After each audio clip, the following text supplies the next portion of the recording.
And then I listened. This isn't rocket science.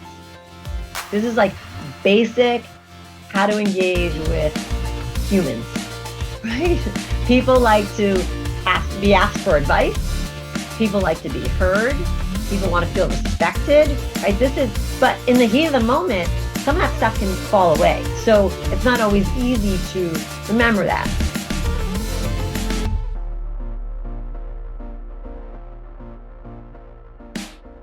Welcome to our executive interview series, where we dive deep into the minds of industry leaders shaping the business world. Today, I'm thrilled to have with us Cami Rice, a managing director at Morgan Stanley and global head of human capital management for the Institutional Securities Group and International Operations. With an impressive 25-year career on Wall Street, Cami brings a wealth of experience across various global business areas, including markets, client strategy, research, and management. Cami completed her undergraduate studies at the University of Delaware and earned her MBA from Kenan-Flagler, where she serves on our board. Cami, welcome to the executive interview series. Thanks, Terrence. Happy to be here. So I understand that you were a D1 athlete and team captain at the University of Delaware playing basketball. How did those early experiences in sports shape your competitive spirit and leadership style? And how do you see those influences in your career today? Yes, definitely had a large impact on who I am today and how I operate professionally. So growing up, I was an athlete, played multiple sports, and basketball was my main passion. And I had a really successful career in high school, and I won tons of awards and accolades and lots of championships, and then had a motivation and desire to play at the Division I level, and was lucky enough to be able to receive a full scholarship and wound up at the University of Delaware. I had an amazing experience.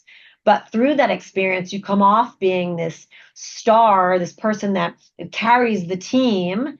And it is a team sport, right? You need to carry the entire team. So I think that's something innate you'll hear from me today. To going to this higher level, which I was so excited to play at, and obviously had the skill set to do so. However, I was no longer the star. In fact, my journey was I was riding the bench, which means for those who aren't into athletics or sports, that I wasn't getting any playing time. And so that first year was extremely humbling, because you're put on a team where you start to become really good friends with these people, or at least I was lucky enough to. But at the same time, you're fighting to get playing time with some of your best friends, right? And so, you have to learn to swallow your pride. It's humbling, like I mentioned. You have to be, these are your friends, so you are figuring out how to leave stuff on the court or in the office, but be able to come outside of that. And you're in battle every day.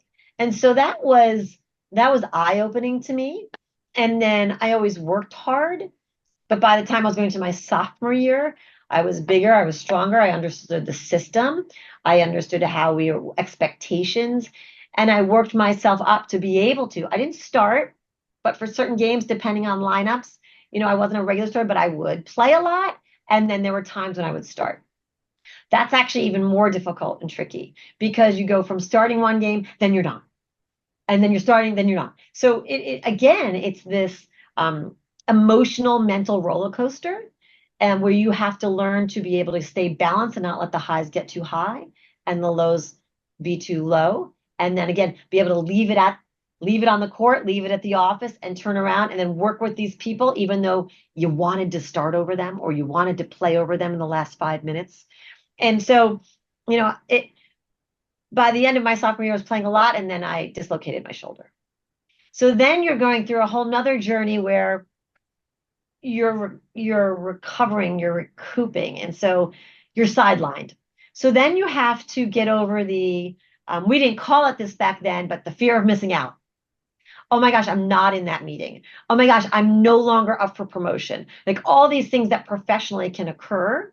Or I didn't get that job, or I wasn't able to be there when we closed that deal. All those things, right? So I didn't know that going through this, but these are the things that sports and that collegiate experience really taught me at a young age, frankly. And then by my junior and senior year, I was playing all the time. I was watching the junior folks, the freshmen and the sophomore come up and go through similar struggles and challenges. And for me, I think what I really valued when I was in their shoes were those more seasoned individuals being open and vulnerable and sharing what they went through. So I very much just took that leadership style. And then by the time I was a captain, when I was a senior, it was this sort of this transparent team and dialogue and discussion that we had, where we expressed our challenges, our disappointments, our excitements, and that is absolutely how I look at leadership today. I love how you weaved in some of your examples from the basketball court into your professional experience as well. And one thing that stood out to me was fear of missing out Oh yeah. and FOMO. And I feel like in a professional sense, we could think about it with our social lives, but I love how you frame that in a professional sense too. And your journey took you from being a trader at Bramwell Capital to now being a managing director at Morgan Stanley. As you think about some of those moments, maybe some of those FOMO moments, how did you handle that and react to it and come out better because of it? Yeah. So I think my success is true. You have to have the skill sets, the capabilities, right? The raw talent has to be there. But it's then how do you handle that? And so I very much self-aware of what I was able to bring to the table and grateful for it. So aware of what do I do well, aware of it, and be like, okay, now how do I navigate that? How do I come across as a team player? Someone people want to work with, someone who can collaborate with different constituents. So a lot of my experience professionally has been in global roles, which means I'm working with colleagues from Asia and EMEA as well as domestically in the United States, right? And so there's different cultures, there's which a way in which of engagement. There's different business issues overseas that you have to take into account when you're trying to build something that's to have impact and influence people. And so from a fear of missing out perspective, or it's recognizing what you're good at, recognizing what you know. You can't be in all places at once, and you can't please everybody. And so you have to get comfortable with a little bit of risk in that, like a little bit of risk, and you also have to get comfortable with the uncomfortable. There are always going to be other experts in the room that can go really deep on something. I just need to be able to ask the right questions and understand the bigger strategy and the bigger picture. And so, and to bring people together and on side. Now, there's certain things that if you know you're entering into a difficult conversation or a difficult situation where not everybody's going to want to get on board because there are certain nuances to regions or there are certain challenges that they're facing from a business perspective. Sometimes you do a little bit of legwork behind the scenes and you have some of those one-on-one conversations before you start to really make final decisions. So people feel like they are heard. You truly understand the scenarios at play so that you're not just coming in, closed-minded on things. But all of that, and that encapsulates sort of my style, which then I pair with what my strengths and my strategy. Is that answering your question there? Absolutely, and I love how you hit on the self-awareness piece, and Hmm. we talk about that in our class too, and how our strengths and just knowing ourselves, how that influences our leadership style. And I think, one thing that I picked up in your response is, you in your current role right now, you talk to people all over the world, Mhm. and I know that something like managing conflict is inevitable on Wall Street, but then it's also inevitable when you're talking across cultures, talking across business units. So I'm curious, how does your self-awareness play into how you manage conflict and how you lead through conflict? Yeah, I am not afraid to share vulnerability. So when I don't know something, I'll say, look, I'm not an expert on this. I don't know all the details. I don't know all the facts. Help me. Walk me through this. Or this is my perspective without knowing all the facts. Tell me where I'm wrong. Poke holes in this. So much of I am not afraid to do that, to sort of open that door and acknowledge, you know more than me, so let's talk, right? So that is number one. And then I listen. This isn't rocket science. This is like basic how to engage with humans, right? People like to be asked for advice. People like to be heard. People want to feel respected, right? But in the heat of the moment, some of that stuff can fall away. So it's not always easy to remember that. But I also think on the flip side, you can still do all that. But if you need to go a certain direction and drop the hammer, you drop the hammer, right? But if you listen, if you allow for debate, if you acknowledge you don't know it all, acknowledge you need some help along the journey, and then give them credit for that. That's the other thing in managing conflict, is giving credit to those who helped you work through that. Giving a compliment or giving someone a calling up afterwards and saying thank you, or letting their manager know, or making it known publicly, goes a long way, a really long way. And it's very easy to do. It doesn't take any time at all. And that doesn't mean, and you only do it when it's real. But doing that kind of stuff, it's good for the individual. It's good for the culture of the organization. It makes people want to continue to work with you, even through a conflict. But conflict is difficult. There's no way around that. So if you accept that, it's not going to be perfect for everyone, then you just manage through it.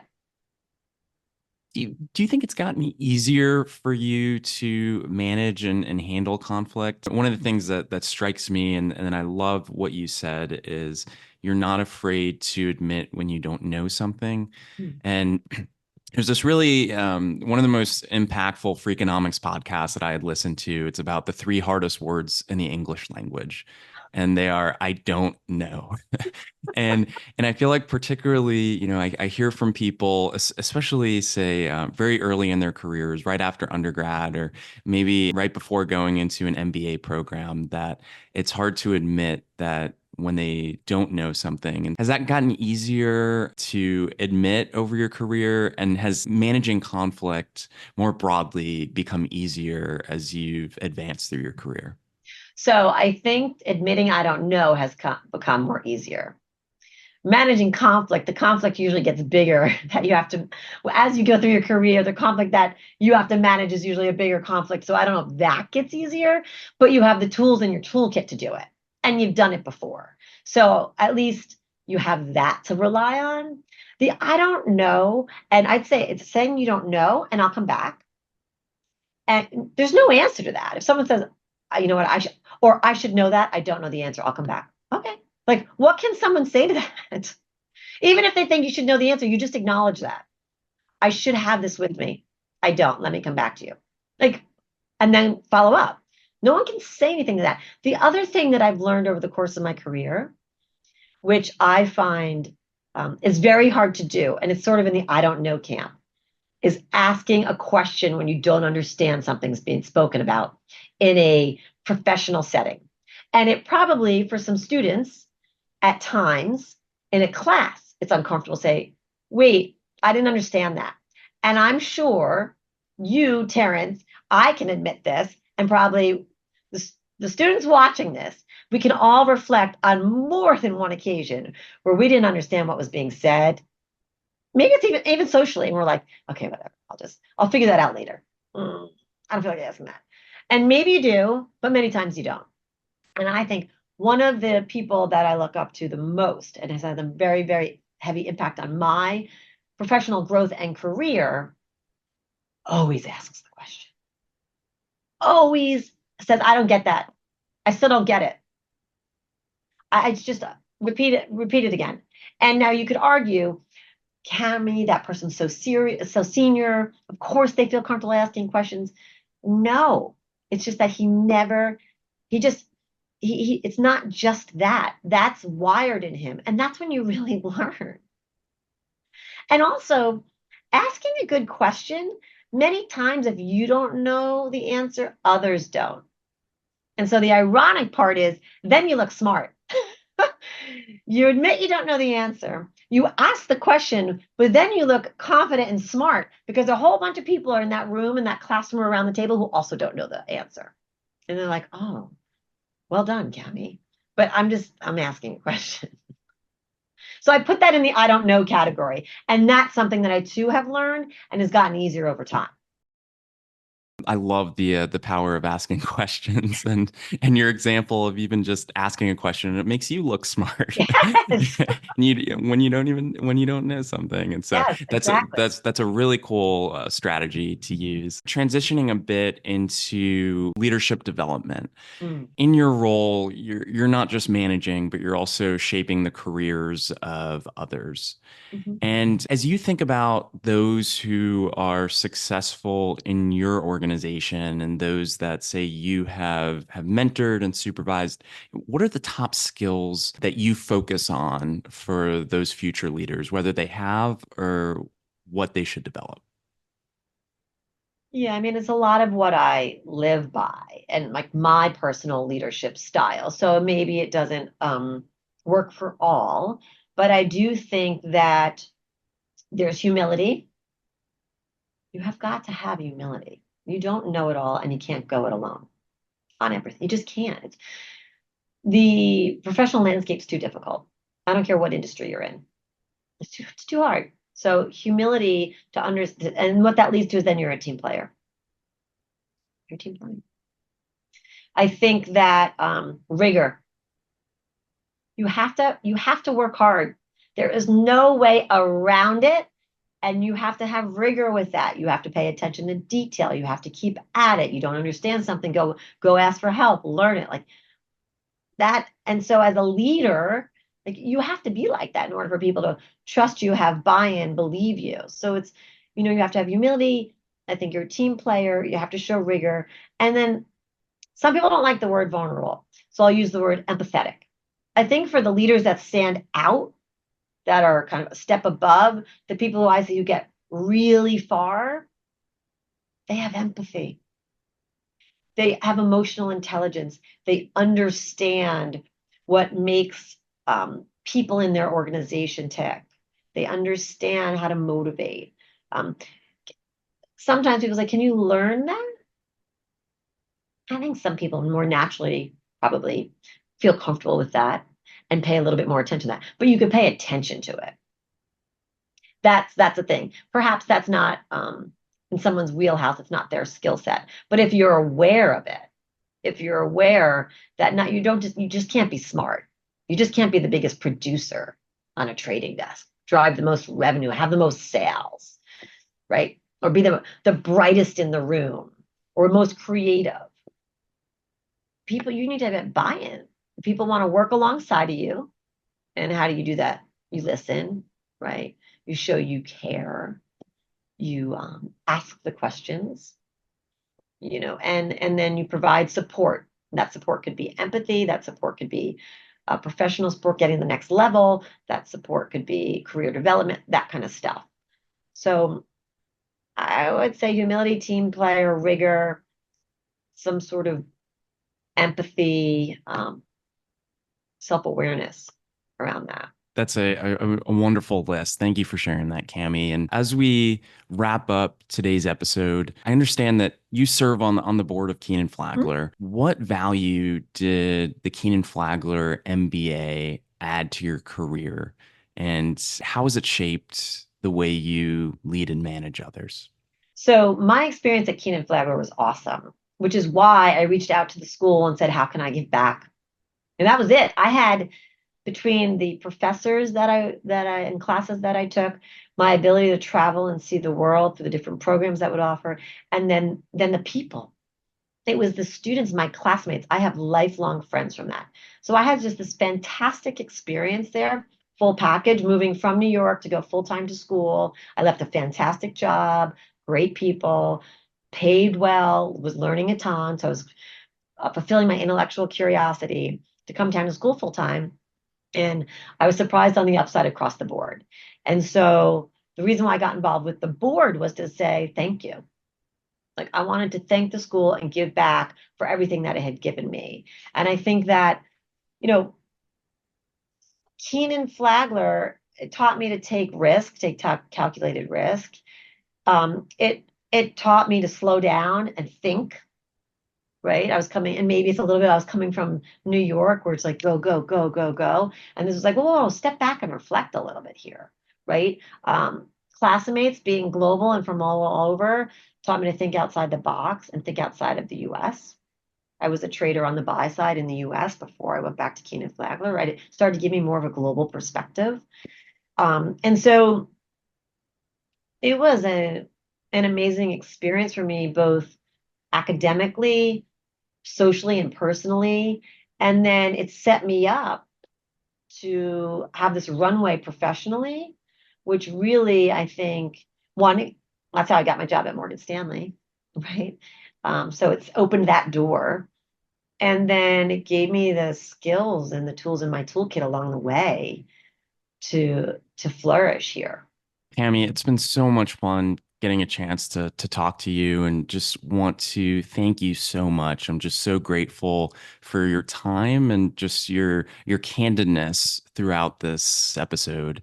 And I know that I've gotten a ton of value just hearing your experiences, and I'm sure the students will as well. So thank you so much for joining us.